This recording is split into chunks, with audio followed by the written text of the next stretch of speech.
Hey everyone, Miss Dempsey here. This is a guide for round 8 of the Nations Cup. Let's get this started.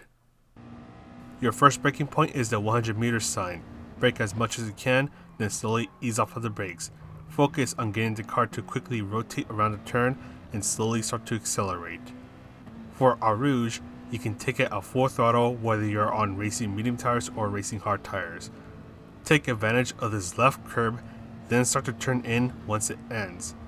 Bring yourself to the right, taking advantage of the curb, and then you'll be able to take advantage of the left curb without having to use too much turning input. Just try to go through Eau Rouge in as straight of a line as possible so you can maximize your exit speed. Then for this next turn, brake right before the curb on the left starts. You want to brake hard for a short moment, then ease off on the brakes and be nice and careful with your throttle input. These next couple of turns are all about throttle input, so you want to try to be very smooth. That way you don't slide around and get yourself a faster exit. Then brake right before the curb on the left starts once again. Be very patient with easing off the brakes and slowly applying the throttle. You want to brake a little bit early for this turn, and all you want to do is just use a little bit of braking. You won't use it for too long, you just want to focus on getting the car to rotate around that turn. Now you want to be a little careful when entering this turn. Your braking point is going to be this black sign that is on the right. You'll brake as you pass it, and you want to use some braking for a short moment. Carefully turn in. You want to be careful not to use too much of your braking input, as that will encourage the car to make contact with the grass on the left. Then brake right before the curb on the left starts. Slowly ease off on the brakes. Do lots of throttle control for these two turns. Bring yourself to the left, and once again brake right before the curb on the left starts.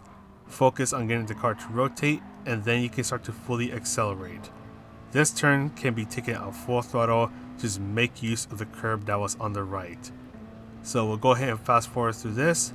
This turn can also be taken at full throttle whether you're on racing medium or hard tires, and your final braking point is the 150 meter mark that is on the left. Brake as much as you can in a straight line, then slowly start to ease off on the brakes as you turn in. Just be nice and gentle with the throttle. Focus on getting the car to rotate one more time, and you're done with your lap. Let's go ahead and talk about the strategies. For the qualifying session, you have 6 minutes to try to get a good qualifying time. Fuel burning is going to play a big role in trying to get a good qualifying time. Slipstream is also going to play a big role in trying to get a good qualifying time. So even though the fuel multiplier is a ×3, you can still burn a huge chunk of fuel. So you're going to fuel burn the moment you get out of the pit stop, but eventually you're going to want to speed things up a little bit because you're going to go into the pit stop, get a new set of racing medium tires, then go out of the pit stop, and depending on how much time you have left, you might need to speed things up, so you're not going to have much time to do any more fuel burning. If you do this right, you should have just enough time to start your third lap, which will be your flying lap. Ending lap 1, we're going to go ahead and get a new set of racing medium tires. Just take a look on the left side of the screen how I've burned off 28% of fuel, so that's going to make the car obviously a lot lighter, and I'm still going to have enough time to be able to burn off a bit more fuel. I have a little bit over 2.5 minutes to try to get to the start finish line, and average lap for me takes around 2 minutes 6 seconds, 2 minutes 7 seconds, so I'm going to have to speed things up a little bit so I can make sure that I actually have time to start a qualifying lap. So we're going to speed things up from there. At that point, we're just done fuel burning. We just want to get to the start finish line. So we're going to cross it with about 30 seconds left before the second countdown starts, and we are starting the lap with about 56-57% fuel in our tank, which is going to make a huge difference. The car is going to be lighter, which will make it easier for the car to accelerate even more. Because you have two very long straights on this track, slipstream will play a big role here, so you want to make sure that you find someone that you can get behind to get all the slipstream out of them. Your car will accelerate even more, it will reach higher speeds, which will help you shave off a noticeable amount of time. The one thing that you do want to be careful of is that since you are in a high downforce car, you might find yourself struggling a little bit to get through some of these higher speed corners, since your car won't have the downforce it needs to go through that same corner at a higher speed when it has a downforce. So just be aware of that. Slow down a little bit if you're finding yourself struggling to get through some of those high speed turns when under the slipstream. And at the end of the day, we're going to go ahead and get a high 205. That's a pretty good time without the slipstream and with half the tank of fuel gone. With the slipstream, the time will be lower, obviously. So once again, just make sure that you have someone to get behind. Give yourself enough space between yourself and the car in front of you, so you don't have to worry about catching up to them and having to slow down for them. As for the race strategy itself, it's going to be a one-stop race. If you're starting in the middle or the front, you can think about starting on racing medium tires, then eventually switch on over to racing hard tires. If you're starting in the middle or the back of the pack, you can start on racing hard tires, then switch on over to racing medium tires. When you want to pit will depend a bit more on your driving style and if you are constantly under someone's slipstream. So for example, in this race, I was never under anyone's slipstream, so my tires are going to last a bit longer than someone else who has constantly been under the slipstream. As I mentioned in the qualifying section of the video, when you're under someone's slipstream, you're not going to have all the downforce that you need to get through some of these higher speed turns at higher speeds.